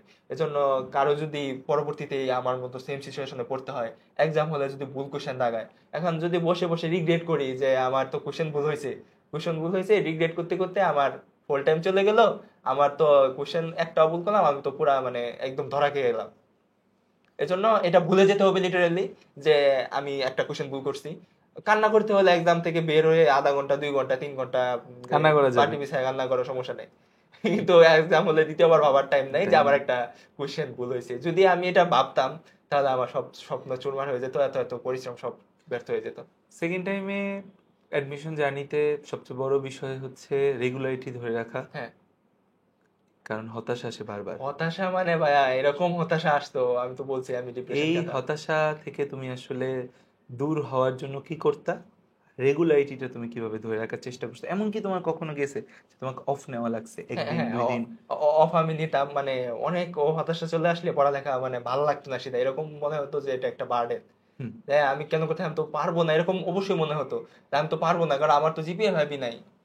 আমার এরকম মানে আমি বলছিলাম না জিকে তো একটু গ্যাপ ছিল, আমি GK subject final, GK English subject final যখন দিলাম, তখন আমি 50 পাইছিলাম লিটারালি। মানে আমার সেকেন্ড টাইম জানির ইতিহাসে সবচেয়ে কম মার্ক, আমি এরকম মার্ক পাই না, মানে 100-তে 50 পাইছি, এত কম। তারপরে আমার ওই দিন সিধা মনে করেন এত লাগছিল, খারাপ লাগছিল, যে আমি ভাবছি যে আমি আর কন্টিনিউ করবো না, আমার দ্বারা হবে না। আমি জিকে এর জন্য প্রথমবারও ধরে খেলাম, সেকেন্ড টাইম ওই জিকে তে আমি খারাপ করতেছি, এরকম হয়েছিল, মানে এরকম হতাশা আসতোই। কিন্তু আমি হতাশা আসলেও আমি মোটিভেশন গ্যাদার করার নানা ওয়ে খুঁজতাম। শেষ দিকে ভাই আপনি ভিডিও দিতেন, এই একটা ভিডিও ছিল না যে সে কনকনে রাতে কিভাবে পড়বে, শীতের কনকনে রাতে ডক্টর হিসেবে বসে আছে চেম্বারে। হ্যাঁ, এসব ভিডিও দেখতাম বা মোটিভেশন গ্যাদার করতাম কিভাবে, আমার ফোনের ওয়ালপেপার একটা না একটা মোটিভেশন দেওয়া থাকতো, 7 দিন পরে পরে চেঞ্জ করতাম। মানে মোটিভেশন গ্যাদার করার জন্য যা যা করা দরকার আমি সব করতাম। সব করছো? হ্যাঁ। আর ফোনের ওয়ালপেপারে আমি কি দিয়ে রাখতাম, আমি তো স্টাডি প্ল্যান করে রাখতাম যে আগামী 7 দিনে আমি এই এই পড়বো, এই চ্যাপ্টার পড়বো, চ্যাপ্টার গুলো লিখে একটা মোটিভেশন কোট লিখে লিটারেলি এটা আমি দিয়ে রাখতাম আর কি, ওয়ালপেপার দিয়ে রাখতাম, যাতে মোবাইল খুললে এটা দেখি আমি। আবার আমি যে সারাদিন পড়ছি এরকমও না, পড়ছি। আবার আমি হচ্ছে, অনেকে রাতে পড়ে না, এই নিশাচর মার্কা সারাদিন পড়ে না বা রাতে 1টা 2টা 3টা পর্যন্ত পড়ে। আমি ভাই আপনার মতো আর মাইন্ডসেট, আমি রাতে পড়তে পারি না। আমার কথা হচ্ছে আমি সকাল থেকে 9টা 10টা পর্যন্ত পড়লে আমি সারাদিনই তো পড়লাম। বিশাল পড়া হয়ে যায়। হ্যাঁ, সকাল তারপরে 6টা আমার থেকে যদি 12টা পর্যন্ত পড়ো বিশাল পড়া হয়ে যায়। না তো 12টা পর্যন্ত পড়তে পারতাম না আমি, 10টার পরে আমার মাথায় ঢুকতো না লিটারেলি। ঘুম দিতে হয় একটা। আর ন্যাপ তো নিতামই আমি। ইয়া করতাম আর কি, যদি অনেক ঘুম পেতো, বিকালের দিকে প্রচুর ঘুম পাই কিন্তু খাওয়ার পরে, আরো পড়ালেখা করলে তো আরো ঘুম পায়। তারপরে আমি কি করতাম, স্টপ ওয়াচ লাগিয়ে মানে 30 মিনিট বা 15 মিনিট 20 মিনিট টাইমার লাগিয়ে ঘুমাইতাম। তারপর উঠে চোখে পানি টানি দিয়ে আবার পড়তে বসতাম। মানে ন্যাপ নিলে একটু রিফ্রেশমেন্ট কাজ করে। মানে এটা হচ্ছে একটা পারফেক্ট সেকেন্ড টাইম জার্নি। এই ভিডিওটা আবারও বলতেছি, সেকেন্ড টাইম আর ভিডিওটা 2-3 বার দেখবা, ভিডিওটা সেভ করে রাখবা, যখনই হতাশা লাগে ডিপ্রেশন লাগে এই ভিডিওটা দেখবা, ভিডিওটা নানা ক্লিপ কেটে রাখতে পারো। কারণ হচ্ছে যে এরকম সেকেন্ড টাইম স্টোরি শোনা যায় না অ্যাজ ইউজুয়াল, এত ফ্লুয়েন্টলি তোমাকে কেউ সেকেন্ড টাইম জার্নি বলতে পারবে না। এবং এটা হচ্ছে যে সেকেন্ড টাইমের যুদ্ধটা আসলে মাহমুদ নিজের সাথে, হ্যাঁ, নিজের সাথে। নিজের সাথে, এবং যুদ্ধটাও নিজের। আমরা যারা আছি আমরা তোমাদের গাইড করি, মোটিভেট করি, হয়তো নানা কথাবার্তা বলবো, বাট এই যে প্রতি মুহূর্তে নানা কিছু নিজেকে ইনোভেট করতে হবে, নানা কিছু নিজেকে গুছাইতে হবে, নিজেকে বারবার বলতে হবে যে না আমাকে পারতে হবে, আমাকে করতে হবে। তোমার পুরো জার্নিতে ধরো বারবার তুমি থেমে গেলেও তোমার এগিয়ে যাওয়ার মোটিভেশন কি ছিল? মোটিভেশন ছিল আমাকে পারতে হবে, আমার প্যাশন এটা, এটা আমার লাস্ট সুযোগ, আমাকে আমার ম্যাক্সিমামটা দিতে হবে, আমার বেস্টটা যদি মানে আমার সুযোগ কথা ছিল যে আমি লাইফে পিছনে যখন তাকাবো, মনে করেন হলোই না, আমি ভেবেই নিয়েছিলাম যে আমার 8 মার্ক কাটা যাবে, হয়তো আমার হবে না, কিন্তু আমি শুরু করছিলাম এই জন্য যে আমার লাইফে কোনো সময় রিগ্রেট থাকবে না, যে আমি আমি ম্যাক্সিমাম দিয়ে ট্রাই করেছি তারপর পারছি না। আমি এটাই ভাবতাম যে পিছনের দিকে তাকালে যাতে আমার জীবনে আর রিগ্রেট করতে না হয় যে আমি চেষ্টা করিনি। এটা ভাবতাম যে আমি তো এখন যদি না করি পরে তো রিগ্রেট করবো, এই জন্য আমি বেস্টটা দিয়ে ট্রাই করার চেষ্টা করছি, আর ফলাফলের জন্য আল্লাহর উপর তো নির্ভর করতে হবে, তকদিরে না থাকলে তো আর হবে না। যাক আলহামদুলিল্লাহ। এখন তুমি সামনে, তোমার সামনে সেকেন্ড টাইমার আছে, অনেকেই এই ভিডিওটা আশা করি দেখবে। সো সেকেন্ড টাইমারদের উদ্দেশ্যে তুমি এখন যারা জার্নি শুরু করবে, ধরো 24-25 সেশন, তোমাদের এইচএসসি 24-এর যারা 25-এ সেকেন্ড টাইম দিবে, ওরা তো জানে যে ওদের 3 মার্ক কাটা যাবে। আশা করি 3ই কাটা যাবে, এটার বাড়বে না, না বাড়াই উচিত। সো প্লাস ওদের জিপিও কমেছে। এখন একটা সেকেন্ড টাইমারের 9 তারিখে জিএসটি পরীক্ষাও শেষ হয়ে গেছে, আর কোনো পরীক্ষা ওদের নাই। এখন একটা সেকেন্ড টাইমের আসলে কোন ধরনের মন মানসিকতা নিয়ে আগানো উচিত, কিভাবে আগানো উচিত, এটার বিষয়ে তুমি ওদেরকে একটু গাইড করো। অবশ্যই প্রথমে একটা থাকতে হবে, ফার্ম ডিটারমিনেশন থাকতে হবে। এটা যে কোনো কারণে থাকতে পারে, তোমার স্বপ্ন হতে পারে বা তোমার কোনো ইগো হতে পারে, ইগো ধরা যায় এটা, যে এটা আমার ইগো, এটা আমার পারতে হবে, ইগো হতে পারে। যে কোনো কারণে তোমার এটা একটা ফার্ম ডিটারমিনেশন থাকতে হবে যে আমাকে পারতেই হবে। তারপরে এটা ফার্স্ট টাইম সেকেন্ড টাইম দুই ক্ষেত্রেই প্রযোজ্য। চান্স পাওয়ার মূল মন্ত্র আমি বলবো 3টা, এটা ভাইয়ারাও বলে কিন্তু আমি বলতেছি 3টা। প্রথম হচ্ছে কনফিডেন্স, যে আমি পারবোই, অবশ্যই পারতে হবে আমাকে। দ্বিতীয় হচ্ছে কনসিস্টেন্সি। কনসিস্টেন্সি কেন লাগবে, আমি একদিন পড়লাম, একদিন 10 ঘন্টা 12 ঘন্টা পড়লাম, 15 ঘন্টা ধুমায় ফাটায় ফেললাম, কিন্তু পরের দিন পড়লাম না, পরে 2 দিন পড়লাম না, পরের দিন আবার 10 ঘন্টা, এভাবে হবে না। কনসিস্টেন্সি রাখতে হবে, মানে ধারাবাহিকতা অবশ্যই বজায় রাখতে হবে। আর থার্ডলি হচ্ছে ডিসিপ্লিন। তুমি যদি মোটিভেশনের উপর ডিপেন্ডেন্ট হয়ে যাও তাহলে তুমি অনেক বড় ধরা খাবা। আমার এরকম হয়েছে, আমি অবশ্যই মোটিভেশন গ্যাদার করছি, মোটিভেশনটা হচ্ছে তোমার প্রভাবকের মতো, এটা তোমার অনেক বুস্ট আপ করবে, কিন্তু এটা তোমার ডিপেন্ডেন্ট হওয়া যাবে না। কারণ মোটিভেশন তোমার বেশিক্ষণ তো ধরে রাখতে পারবে না, মোটিভেশন আলটিমেটলি চলে যাবে। তোমার একদিন পরে দেখবা মোটিভেশন নাই, 2 দিন পরে দেখবা মোটিভেশন নাই। এই কারণে তোমাকে ডিসিপ্লিনড হতে হবে, যে আমার যাই হয়ে যাক, আমার হতাশা লাগুক, আমার মানে আমি যতক্ষণ পারি, আমার শরীরে শক্তি আছে ততক্ষণ আমি যা প্ল্যান করছি ওই অনুযায়ী পড়বো, মানে ডিসিপ্লিন হতে হবে সোজা কথা। এই 3টাই মূল মন্ত্র। প্রথম হচ্ছে কনফিডেন্স, কনসিস্টেন্সি এবং ডিসিপ্লিন। তোমাকে ডিসিপ্লিন হতেই হবে, মোটিভেশন অবশ্যই মোটিভেশন তুমি খুঁজবা, মোটিভেশন গ্যাদার করবা, কিন্তু ডিসিপ্লিন অবশ্যই হতে হবে। আর ভাইয়াদের গাইডলাইন ফলো করতে হবে। শুধু হার্ডওয়ার্ক করলে তো হবে না, স্মার্টলি হার্ডওয়ার্ক করতে হবে। আর আরেকটা পরামর্শ অবশ্যই থাকবে যে 5 ওয়াক্ত নামাজ পড়বা, আল্লাহর কাছে চাইবা, তাহলে হতাশা কম কাজ করবে। আমি তো ডিপ্রেশন আসছিল, এটা আমি মনে করবো ভাইয়া এটা বেস্ট ওষুধ, আল্লাহর কাছে এর চেয়ে চাওয়া, বড় তো নামাজ, কিছু আর আমরা যারা এরপর মুসলমান কিছু আমাদের নাই। জন্য তো আসলে হ্যাঁ। এর চেয়ে বড় কিছু আর নাই। অসাধারণ অসাধারণ একটা ভিডিও হলো মাহমুদুল হাসানের সাথে। মাহমুদ সেকেন্ড টাইম আর না, শুধু আমার কাছে মনে হচ্ছে যে ওর পুরা সাথে কথা বলে আমি নিজেও অনেক মোটিভেটেড হয়েছি, আমি নিজেও অনেক কিছু শিখলাম। আসলে প্ল্যান করা একটা বিষয়, এক্সিকিউশন করা একটা বিষয়। মাহমুদ জাস্ট একটা পারফেক্ট এক্সিকিউশন করেছে ওর জীবনে, এবং এই বিষয়টা আশা করি ও সামনের জীবনেও ধরে রাখবে, এবং ধরে রাখলে খুব শীঘ্রই আমরা দেখবো যে ও ওর মেডিকেল লাইফ এবং সামনের ভবিষ্যৎ জীবনেও অনেক বেশি হচ্ছে যে আর সফলতা ভাইয়া নিয়ে লাস্ট আসবে। একটা কথা বলি, হ্যাঁ, কোনো সময় তোমরা পারফেকশন খুঁজবা না। পারফেকশন বলতে কোনো কিছু নাই, পড়ার মাঝে পারফেকশন যখন খুঁজবা তখনই তুমি নিজের মাঝে হতাশা আসবে। অনেক অনেক রকম অনেক সময় হয় যে আমি আগের দিন প্ল্যান করে রাখলাম যে পরের দিন সকাল 6টা থেকে উঠবো, 8 ঘন্টা 10 ঘন্টা পড়বো, কিন্তু পরের দিন আর এটা হয়ে ওঠে না, উঠে গেলাম 12টার দিকে। আর 12টার দিকে উঠে মানে দৌড়লাম আর কি, 12টার সময় তো উঠলাম না, দৌড়লাম 12টার সময় উঠলাম। এমন ওঠার পরে হতাশা কাজ এমন করে। হচ্ছে আমি তো দিনটাই গায়েব করে দিছি। আর তো আসলে কিন্তু আমার দিন গায়েব হয় না, আমার কিন্তু এখনো 8 ঘন্টার মতো আছে দিনে, দিনের 8 ঘন্টা বাকি, এই টাইম তো আমি পড়তে পারতাম। এজন্য পারফেকশন কিছু খুঁজবা না, যে কোনো কিছু প্রিপারেশন কোনো সময় পারফেক্ট হয় না। অবশ্য তুমি পারফেকশনের কাছাকাছি যাওয়ার সর্বোচ্চ ট্রাই করবা, কিন্তু তুমি প্রিপারেশন পারফেকশন খুঁজবা না। আর আরেকটা ইয়া থাকবে, তোমাদের প্রতি আরেকটা আমার অ্যাডভাইস থাকবে যে অন্যের সাথে নিজেকে অবশ্যই তুলনা করবা না। কারণ আমি যদি অন্যের সাথে তুলনা করতাম তাহলে আমি কবেই ঝরে যেতাম, কারণ আমার লাইফে আমার কোনো প্লাস নেই। আমার সিস্টেমটা ছিল এরকম যে আমি নিজেকে ইমপ্রুভ করব, আগের আমির সাথে নতুন আমির তুলনা করব, এটাই ছিল আমার মেইন মোটিভ। তুমি অনেকে দেখবা যে টপ করতেছে এক্সামে, রেগুলারলি ফার্স্ট হচ্ছে, ওদের দিকে তাকিয়ে লাভ নাই। তুমি দেখবা তুমি গতকাল 70 পাইছো, নেক্সট এক্সামে তুমি 72 পাইছো কিনা। তোমার নিজের সাথে নিজেকে কম্পিট করতে হবে। আর পারফেকশন অবশ্যই, পারফেকশনের দিকে আগাবা আস্তে আস্তে, কিন্তু পারফেকশন খুঁজবা না প্রথম দিকে। প্রথম দিকে পারফেকশন খুঁজলে হতাশা কাজ করবে, আলটিমেটলি তুমি ঝরে যাবা। এটাই আমার কথা আর কি। আজ মানে ভিডিওটা চাইলে আরো বড় করা যায়, ওর থেকে আরো অনেক কিছু শেখার আছে। আশা করি মাহমুদ থেকে আমরা আরো অনেক কিছু ব্যাটেলস অফ বায়োলজি জানতে পারবো। সেকেন্ড টাইম ব্যাচে স্টুডেন্টদেরকেও গাইড করবে, সেকেন্ড টাইমারদের জন্য একটা, সেকেন্ড টাইমার না শুধু, মানে যারা একাডেমিক লাইফে হেরে গিয়েছে, একাডেমিক লাইফে একবার হেরে যায়, থেমে যায়, জীবনে যারা থেমে যায়, তাদের জন্য আসলে মাহমুদ অনেক বড় একটা ইন্সপিরেশন হবে। এবং ওর থেকে আসলে আমাদের সবার অনেক কিছু শেখার আছে, এবং ওর থেকে আমাদের সবার অনেক কিছু নেওয়ার নেওয়ার আছে।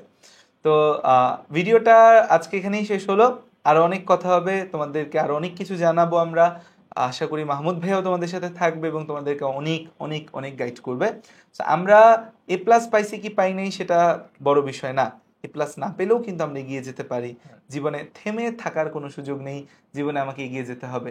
এগিয়ে গিয়েছিল বলেই মাহমুদ আজকে কাপাসিয়ার খুব প্রত্যন্ত একটা অঞ্চল থেকে সে ডক্টর হতে পেরেছে, এবং বিভাগীয় একটা মেডিকেল কলেজে নিজের সিট সিকিউর করেছে এবং সফল হয়েছে। তোমরা যারা এবছর অ্যাডমিশন টেস্টে ব্যর্থ, তাদের কিন্তু সফলতা আনার সুযোগ রয়েছে, এবং এই সুযোগ কাজে লাগাও, যেন নিজের উপর পরিশ্রমের উপর কোনো আফসোস না থাকে। আমি একটা কথাই বলি, এতটুকু পরিশ্রম করো অন্তত, যেন রেজাল্ট খারাপ হলেও নিজেকে বলতে পারো যে আমি আমার নিজের শেয়ারটা দিয়েছিলাম, তাও আল্লাহ রিজিকে রাখেনি, নিশ্চয়ই আরো ভালো কিছু আমাদের জন্য আছে। Thank you. আসসালামু আলাইকুম সকলকে, ভালো থাকো, সুস্থ থাকো।